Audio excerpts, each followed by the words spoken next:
Hi, welcome back to Enjoying the Word. We're thinking about studying the Bible, and we're thinking really about the first step in that process, which is to look and see what does the text actually say. Okay, so we've got the studying process: look, learn, love, live.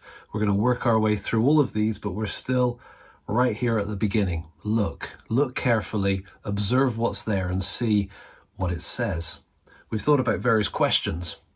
Who is in the passage, any time and location references, where and when. Here's another question, and kind of a big one.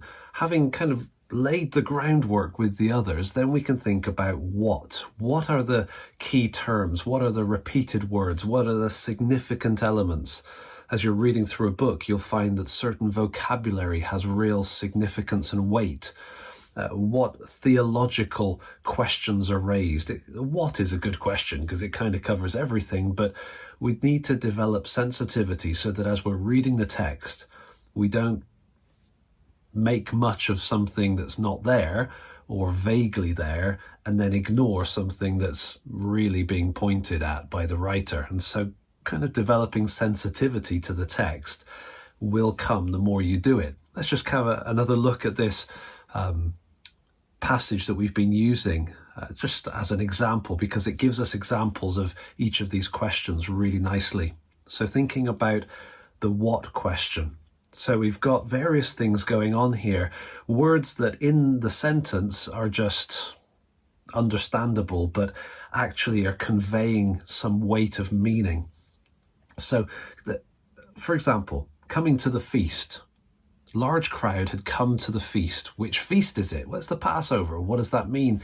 It raises a lot of questions. It's not just a large meal. It's an event in the calendar that had a significance for the Jewish people. Okay, so they bring out these branches from palm trees and they start crying out. Now we've got a quote here. It's in quotes because they were saying it, but it's also language from the Old Testament, which we'll see in the next video. But it's weighty words. Hosanna, what does that mean? That's not a word we're familiar with. So anything unusual we should take note and dig into to try to understand.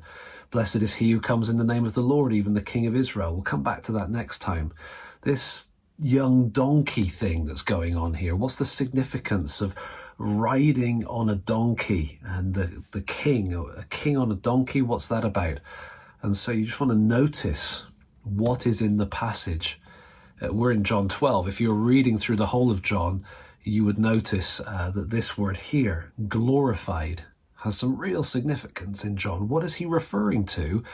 Jesus being glorified. Is it Jesus going back to heaven and the lights kind of being bright and shiny again, sort of a Mount of Transfiguration concept? Well, actually, there is no Mount of Transfiguration in John. Why is that? What's going on with this concept of glory here? When Jesus was glorified, then they remembered that these things had been written about him. Okay, so that's something that even if you're not clear on as you're reading the passage, you want to notice it, because as you continue to read this passage or even the one that comes after it, there will be some clarification that comes through.